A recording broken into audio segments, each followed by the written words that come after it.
En aquel tiempo, Jesús levantó los ojos al cielo y dijo: Padre Santo, cuida en tu nombre a los que me has dado, para que sean uno, como nosotros. Cuando estaba con ellos, yo cuidaba en tu nombre a los que me diste. Yo velaba por ellos, y ninguno de ellos se perdió, excepto el que tenía que perderse, para que se cumpliera la Escritura. Pero ahora voy a ti, y mientras estoy en el mundo digo estas cosas para que mi gozo llegue a su plenitud en ellos. Yo les he entregado tu palabra, y el mundo los odia, porque no son del mundo, como yo tampoco soy del mundo. No te pido que los saques del mundo, sino que los libres del mal. Ellos no son del mundo, como tampoco yo soy del mundo. Santifícalos en la verdad. Tu palabra es la verdad. Así como tú me enviaste al mundo, así los envío yo también al mundo. Yo me santifico a mí mismo por ellos, para que también ellos sean santificados en la verdad.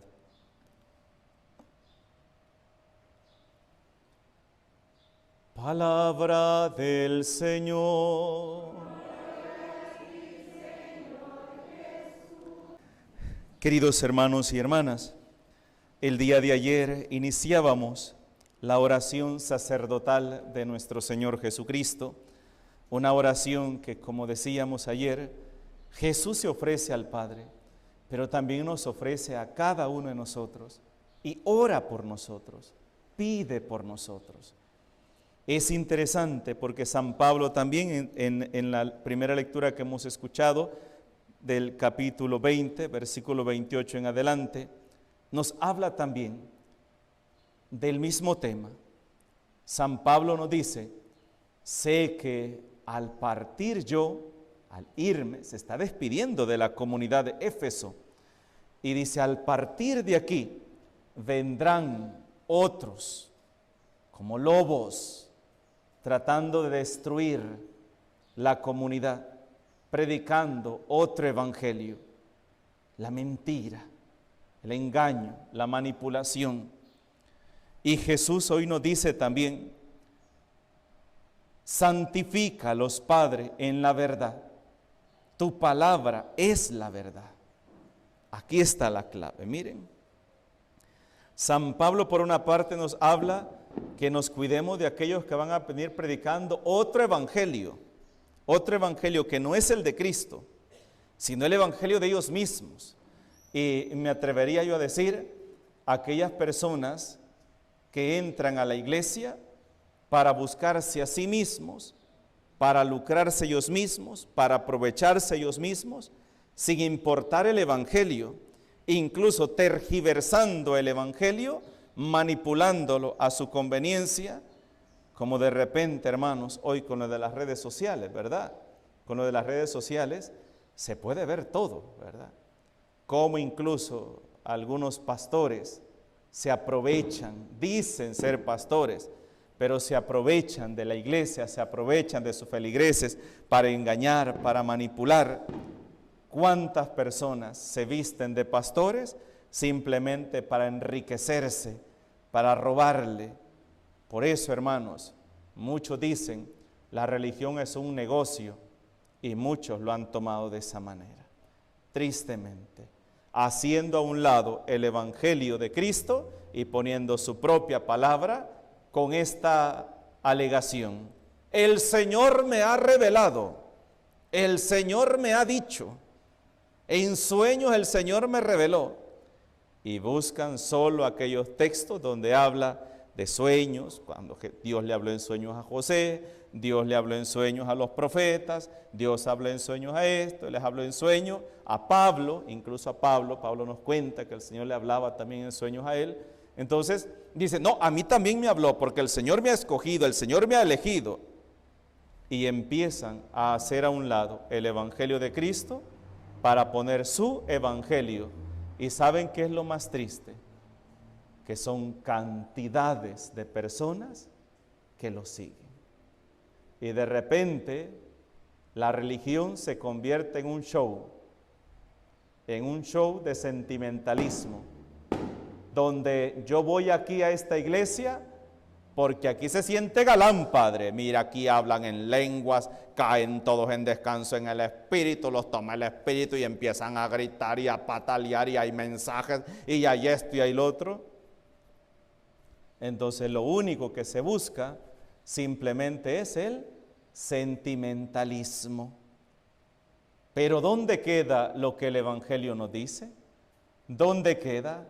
Que ponen música, se ponen a bailar y a cantar y a esto y lo otro. ¿Y dónde queda el Evangelio de Cristo?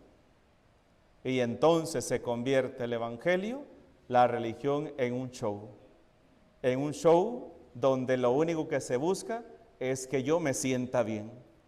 Incluso esta famosa iglesia, ¿verdad? Pare de sufrir, ¿verdad?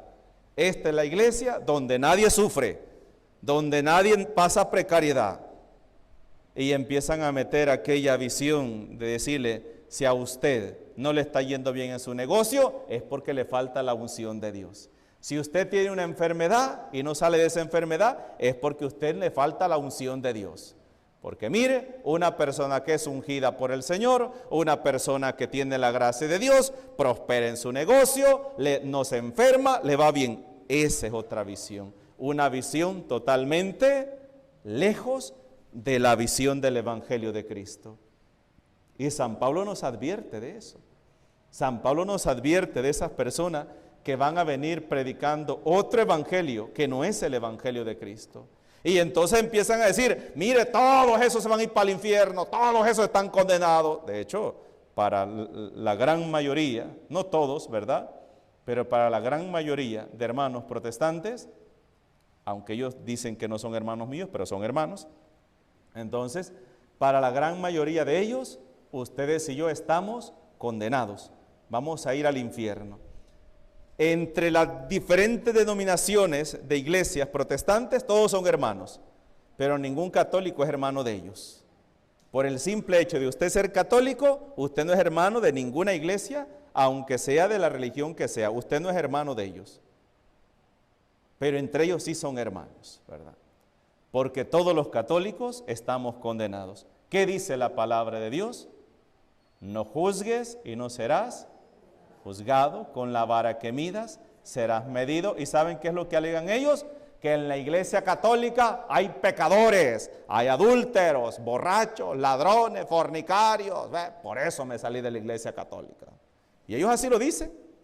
Cuando yo era católico, así dicen ellos, cuando yo era católico, yo era bolo, yo era mujeriego, yo robaba, yo hacía, y tenía los 1001 pecados. Ahora que soy cristiano, dicen ellos, porque según ellos los católicos no somos cristianos, los cristianos solamente son los protestantes. Ahora que soy cristiano, ya estoy salvo. Ya, levanté la mano y soy salvo. Y así dicen ellos facilito, levante la mano y ya eres salvo. Solo cree en Jesús y solo con que usted crea en Jesús, ya es salvo. No es cierto. Hasta el diablo cree en Jesús, hasta el diablo cree en Dios. Y no por creer en Dios, él deja de ser diablo, sigue siendo diablo. Lo que nos hace ser cristianos es el que vivamos como Cristo nos manda en su evangelio. Y aquí es donde cometemos el error, ¿ve? Jesús hoy nos dice en el evangelio, santifícalos en la verdad. Tu palabra es la verdad. Así como tú me enviaste al mundo, así los envío también yo al mundo. Yo me santifico por ellos. Me santifico para que ellos también sean santificados. Hermanos, ¿cuántas veces nos llevan predicando otro evangelio, otra doctrina? Y miren, es tan peligroso, porque de repente tenemos aquí lo que dice el evangelio, pero luego metemos otra cuestión que parecería que no es nada, ¿verdad? Por ejemplo, el que está juzgando dice, miren, el que le gusta chambrear y criticar al prójimo dice, si lo sabe Dios, que lo sepa el mundo entero. Porque dice, pero juzgar al prójimo es pecado, andar criticando es pecado. Sí, es pecado, pero si lo sabe Dios, que lo sepa el mundo entero. Y ya con esa frase, yo me tranquilizo mi conciencia y siento que porque como ya lo dije, ya no es pecado. Hermanos, es pecado. porque solamente Dios es el único que sabe las circunstancias y la situación en la que llevó a esa persona a esa situación. Por eso el Señor les va a decir a los fariseos, a los doctores de la ley, a los maestros de la ley, aquellos que se creían buenos, se creían santos, conocedores de la palabra de Dios, conocedores y que ellos por conocerlo estaban más cerca de Dios, les decía, a ustedes los publicanos y las prostitutas se les adelantarán en el reino de los cielos. Y de hecho, hermanos, fueron las personas que más se abrieron al evangelio del Señor. Aquellos que ya lo sabían todo, aquellos que conocían perfectamente la palabra de Dios y que se creían salvos, ellos no aceptaron el mensaje de Cristo. ¿Cuál era el mensaje de Cristo? Conviértanse, porque el reino de Dios está cerca. Pero aquellos que se creen ya salvos, hábleles de conversión, es una ofensa. Es ofenderles a ellos, es agredirles, decirles, hay que convertirse, hermano, no, usted me está ofendiendo porque yo ya estoy salvo. Mire, yo ya estoy salvo, ya acepté a Cristo, ya lo acepté. Y ando la Biblia debajo del sobaco, pero en mi corazón lo ando lleno de odio contra mi prójimo, criticándolo, despreciándolo. Veo la necesidad de mi hermano y lo que hago es voltearme para otro lado para no hacerlo. Eso no es ser cristiano. Eso es vivir una falsa religión.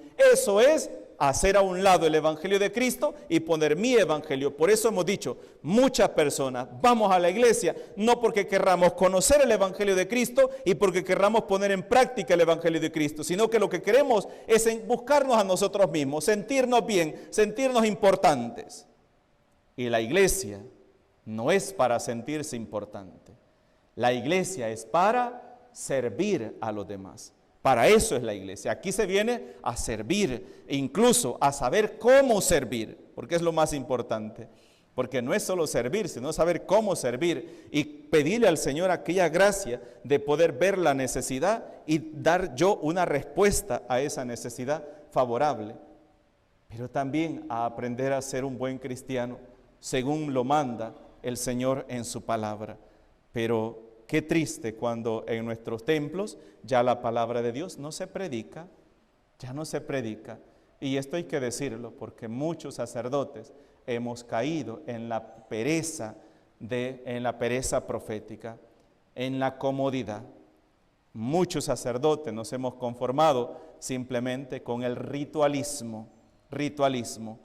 No hacemos ni la más mínima reflexión sobre la palabra de Dios. Y así como entró la persona a la iglesia, así también se fue.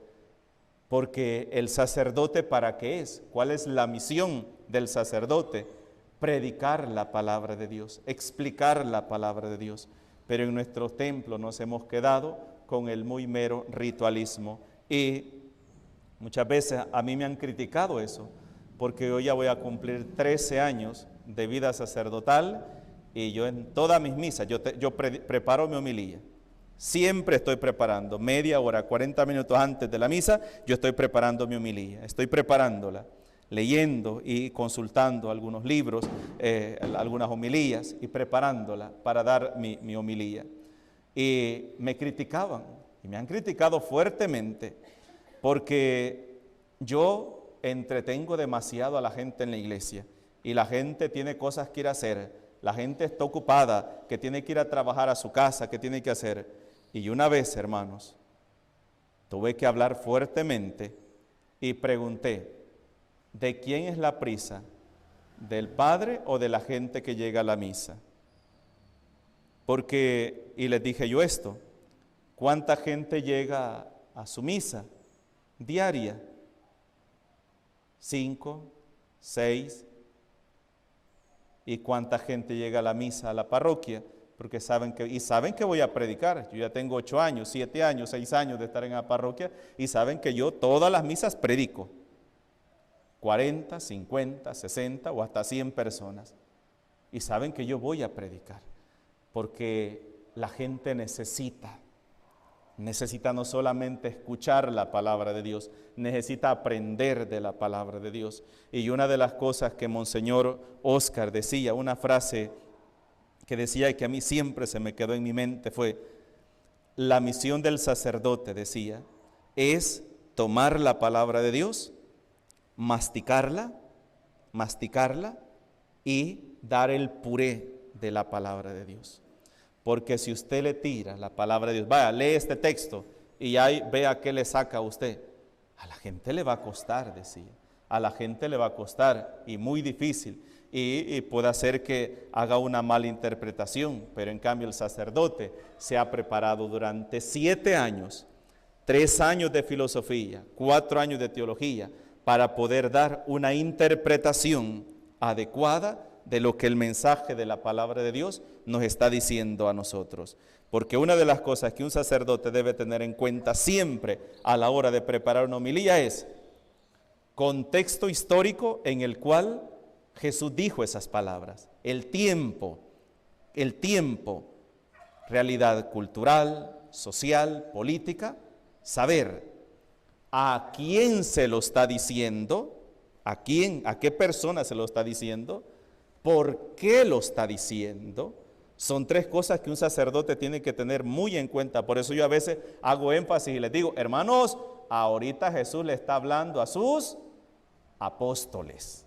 Ahorita le está hablando a sus discípulos. Ahorita le está hablando a los doctores. Yo hago énfasis en eso porque partiendo de ahí podemos entender por qué Jesús está diciendo y qué significan esas palabras que Jesús está diciendo, ¿verdad? Y esa es la misión del sacerdote, enseñar. Por eso todo sacerdote es un maestro de la palabra de Dios que tiene como misión instruir e enseñar. A las palabras que más miedo le tengo yo son a las palabras del profeta Ezequiel. Ay de aquellos pastores que los puse al frente de la comunidad para que anunciaran mi palabra y por miedo no han dicho nada. Mi pueblo se perderá, pero a ellos les pediré duras cuentas de cada uno de ellos. Eso es una de las cosas que yo más miedo le tengo, porque yo me hice cura y antes de ser cura yo fui misionero. Y mi arma era la predicación de la palabra de Dios, porque eso fue. Entonces yo me hice sacerdote, me hice cura para predicar la palabra de Dios, porque ese era mi deseo, querer que todos conocieran el mensaje de la palabra de Dios, la riqueza que hay en esa palabra, pero también, hermanos, el peligro que hay de tantas personas que anuncian un evangelio que no es el de Cristo. Y muchas personas, miren hermanos, agarran libros completos de la Biblia y los engrapan, porque esos libros es prohibido leerlos.